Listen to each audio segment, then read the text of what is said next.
இல்ல இப்ப நீங்க ஒரு இதோட கனெக்டட் ஆகுறதுன்னா யாரு கனெக்டட் ஆகணும்? அதான் யாரோ ஒருத்தர் கனெக்டட் ஆகிறதுக்கு ஒரு ஆள் இருக்கணும்ல. அந்த கனெக்டட் ஆகிறதுன்னு சொல்லி ஒருத்தரையே நம்ம கிரியேட் பண்ணோம்னாலே நம்ம மைண்ட் தான் அந்த ஒரு கனெக்ட் பண்றதுக்கு ஒருத்தர் I have to connect with the சோர்ஸ்ங்கிற மாதிரி அதுவே தேவையில்ல. அது நீங்க எப்பவுமே அது நம்ம எப்ப அந்த சோர்ஸ்ல இருந்து நம்ம எப்பவுமே விலகி இருக்கல, அதோடதான் நம்ம இருக்கிறோம்.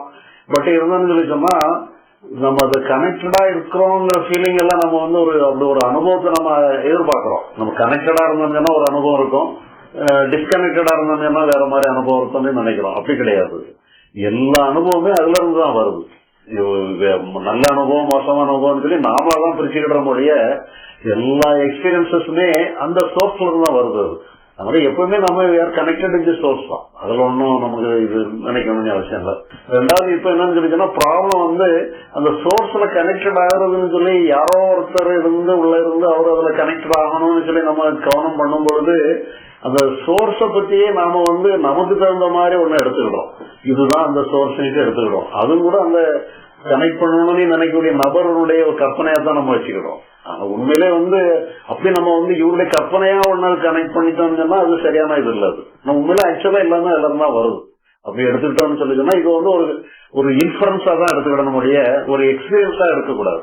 எக்ஸ்பீரியன்ஸா எடுக்கிறதுங்கிறது எல்லாமே கூட சிலவங்களுக்கு சில லயங்கள் ஏற்படும். தியானங்கள் பண்ணும்பொழுது சில லயம் ஏற்படும். லயம் ஏற்படும் பொழுது ஏதோ ஒரு வகையான ஒரு டிஃபரெண்ட் டைப் ஆஃப் கான்சியஸ்னஸ்ல போயிடுவாங்க. இப்ப அதெல்லாம் அப்படி டிஃபரெண்ட் டைப் ஆஃப் கான்சியஸ்னஸ் போறதுதான் அந்த சோர்ஸ்ல கனெக்ட் ஆயிருக்கோம்னு அர்த்தம் இல்ல.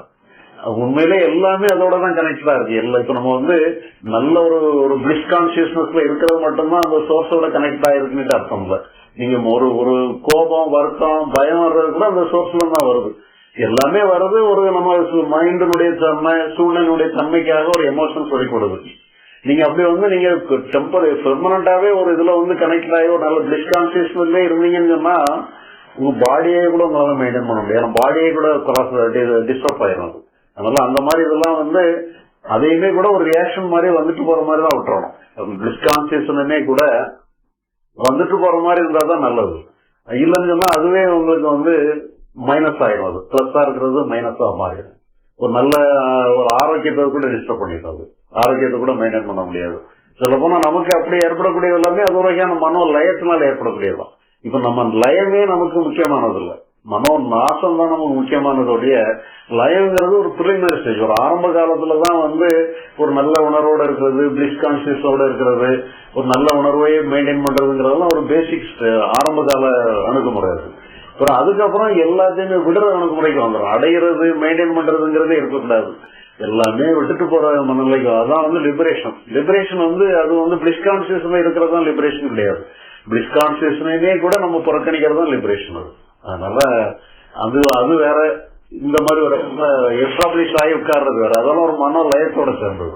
இந்த லயம் கூட என்னன்னா நல்லது இல்ல. அது ஒரு ஆரம்ப காலத்துக்கு நல்லது, பிறகு அதுவே கெட்டதா மாறி உண்மையில கனெக்ட் ஆகுது. நானே அப்படிதான் நானே அகம் பிரம்மாஸ்மின்னு இருக்கேன். துவைத ஃபீலிங் நமக்கு இருக்கு. நான் வேற, ஜீவன் வேற, பரமாத்மா வேற. நான் அந்த துவைத ஃபீலிங்கோட இருக்கச்ச இந்த அகங்காரம் தான் அந்த ப்ளே பண்றது எல்லாம். இந்த அகங்காரத்தை எப்படி ரிமூவ் பண்ணங்கிறது அவங்களுடைய கேள்வியா மாத்தி கேட்கலாமா? அதாவது இப்ப நீங்க அந்த நான்கிறதே நீங்க பிரம்மம் அப்சல்யூட் ஸ்டேட் தான் நான்கிற மாதிரி எடுத்துட்டீங்கன்னு சொன்னா அதுவுமே ஒரு லயத்தை கொண்டு வந்துடும். அந்த லயத்திலேயே கூட நீங்க ஒரு பிளிஸ் கான்சியஸ்னஸ் கூட நீங்க ஃபீல் பண்ணலாம்.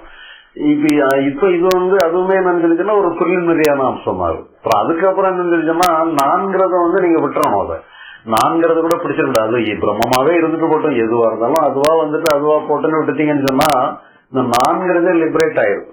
எல்லாமே லிபரேட் ஆக மாதிரி இந்த ஐ கான்சியஸ்னஸ் கூட லிபரேட் ஆயிடும். உண்மையிலே ஐ கான்சியஸ்னஸ் கூட மொமெண்ட்ரி தானே. அது எல்லா எமோஷன்ஸும் எப்படி போகுதோ அதே மாதிரிதான் அந்த நான்கிற உணர்வுமே கூட வந்துதான் போகுது. அது எல்லாமே ஃப்ளோயிங்ல போயிடணும். எதையுமே இப்ப நான் நின்றுச்சுன்னா பிளிஸ் கான்சியஸ்னஸ் நம்ம பிடிச்சு வச்சுக்கிட்டேன்னு நினைச்சோம்னா அந்த இதுலயே அது ஒரு வகையான ஒரு பாண்டேஜ்ல மாட்டிக்கிடுது. அதனால அதுவே கூட ஏதோ ஒரு வகையில ஒரு அகங்காரம் மாதிரி மாறிடுது. அதுவும் ஆரம்ப காலத்துல சொன்னா இந்த மாதிரி ஒரு நல்ல அகங்காரம் சொல்லி கூட சொல்லிடுவாங்க.